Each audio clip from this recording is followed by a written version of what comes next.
Alhamdulillah nahmaduhu wa nasta'inuhu wa nastaghfiruh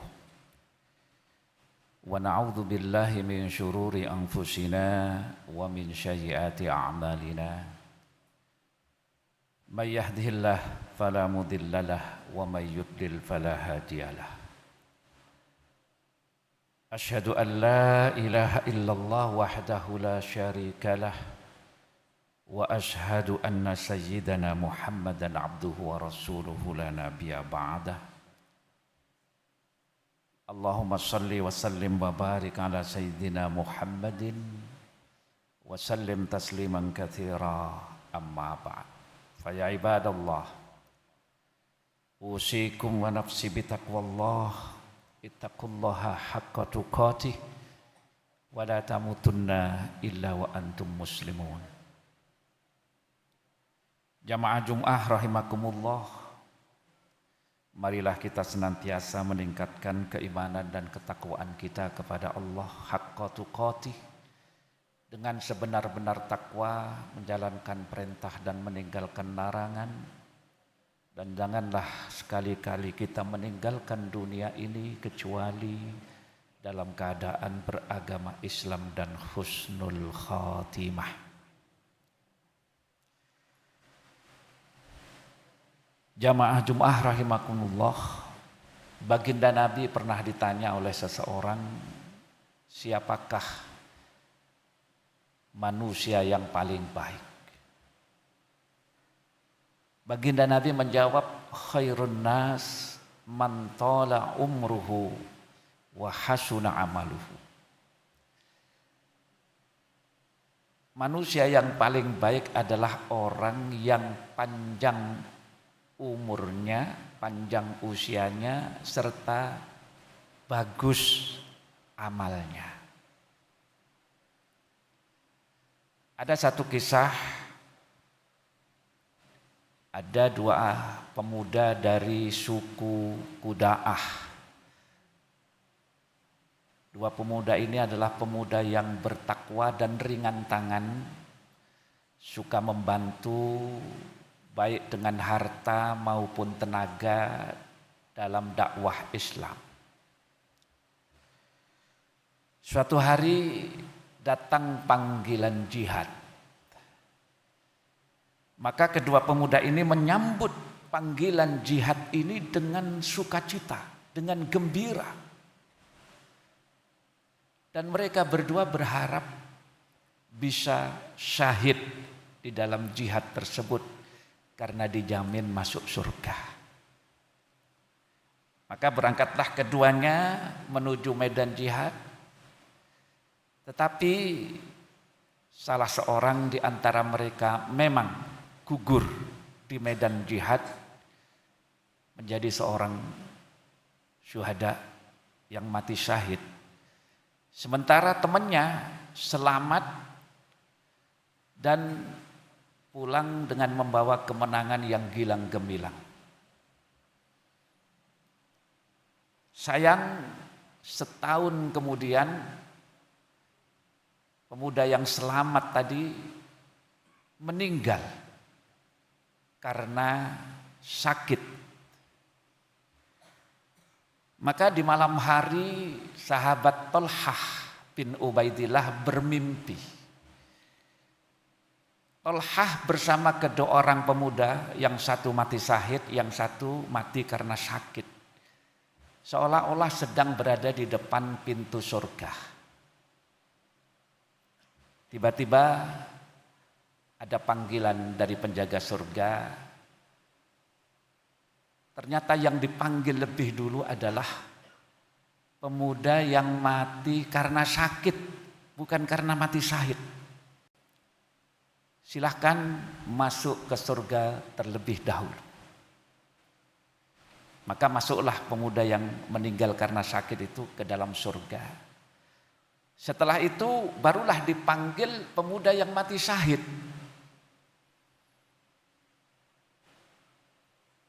Dan setelah pemuda yang mati syahid ini masuk surga, tiba-tiba ada pemberitahuan kepada Thalhah, kembalilah kamu belum waktumu masuk surga.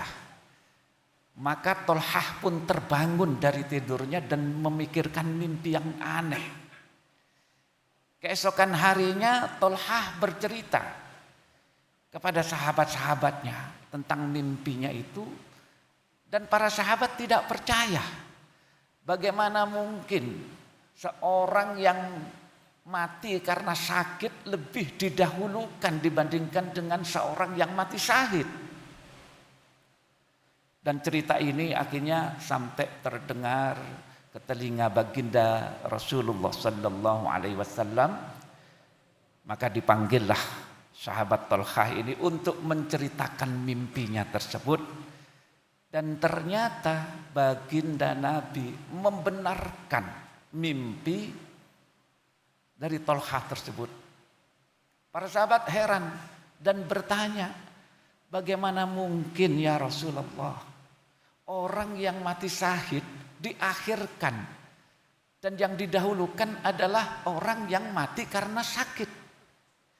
Maka baginda Nabi balik bertanya, bukankah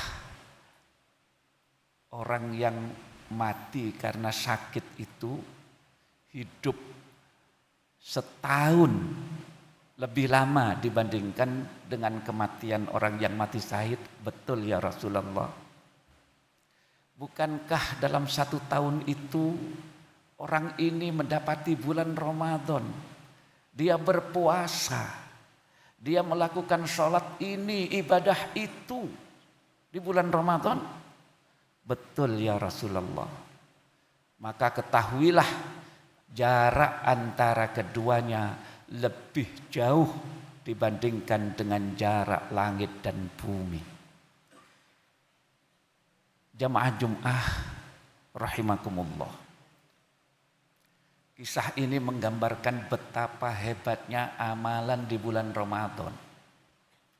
Bisa jadi orang yang sakit, yang meninggal karena sakit itu mendapati malam Lailatul Qadar, yang kata Allah, Lailatul Qadri khairum min alfi syahrin. Malam Lailatul Qadar itu lebih baik dibandingkan dengan 1000 bulan. 1000 bulan itu kalau dikonversi menjadi tahun kurang lebih 83 tahun lebih. Artinya orang yang mati karena sakit ini punya kesempatan untuk menggapai ibadah yang dia lakukan 1 malam itu, tetapi nilainya sama dengan 83 tahun. Maka wahai para pemuda, para santri, jangan pernah kendor untuk mengisi Ramadan dengan amal-amal yang baik. Bukan hanya sekedar puasa, tarawih, sholat, tapi memberi makan orang yang lapar. Ini adalah amalan yang sangat luar biasa. Mut'imul ji'an itu dirindukan oleh surga. Bahkan di dalam sebuah riwayat, orang yang memberi makan orang yang lapar, kata baginda Nabi, akan disalami oleh malaikat Jibril. Para sahabat bertanya, apa tandanya orang yang pernah disalami oleh malaikat Jibril? Maka baginda Nabi bersabda, raqqa qalbuhu wa kasurat dumu'uhu. Orang yang pernah disalami oleh malaikat Jibril akan lembut hatinya dan banyak air matanya. Karena mengingat dosa, mengingat kehidupan, mengingat akhirat. Maka selagi kita masih diberikan kekuatan untuk melakukan kebaikan, lakukan terus. Karena kita tidak tahu semakin panjang, semakin bertambahnya usia. Kata Allah, "Wa man nu'ammirhu nunakkishu fil khalqi afala ya'qilun." Barang siapa yang kami panjangkan umurnya, kami balikkan penciptaannya. Artinya orang semakin bertambah umur, semakin bertambah tua, akan semakin lemah. dari kecil, dari muda menuju dewasa, awalnya lemah menjadi kuat, tapi dari dewasa menjadi tua, dari kuat menuju lemah kembali seperti anak-anak, seperti bayi. Maka sekecil apapun lakukan. Faman ya'mal misqala dzarratin khairan yarah wa may ya'mal misqala dzarratin syarran yarah. Barang siapa yang beramal baik sekecil apapun, sebesar biji dzarrah sekalipun, maka dia akan melihatnya. Dan barang siapa yang beramal buruk walaupun sebesar biji dzarrah, maka dia pun akan melihatnya dan akan menerima balasannya. Semoga kita diberikan kemudahan menjalankan ibadah di bulan Ramadan yang sebentar lagi, mungkin kalau tidak besok ya lusa, akan segera datang. Kita masuk dengan penuh gembira, penuh sukacita, dan mengisinya dengan amaliyah-amaliyah yang akan mengantarkan kita lebih taqarrub, mendekatkan diri kepada Allah. Semoga bermanfaat khususnya bagi diri saya dan bagi para jamaah semua. Inna ahsanal kalam kalamul malikil mannan wa bika wal yatadil muhtadun. Man amila salihan falinafsihi faman asa'a fa'alaiha wa ma rabbuka bidhallamin lil 'abid. Barakallahu li wa lakum dal Qur'anil 'azim wa nafa'ni wa iyyakum bima fihi minal ayati wa dzikril hakim wa taqabbala minni wa minkum tilawatah innahu was samiul 'alim wastaghfiruh innahu wal ghafurur rahim.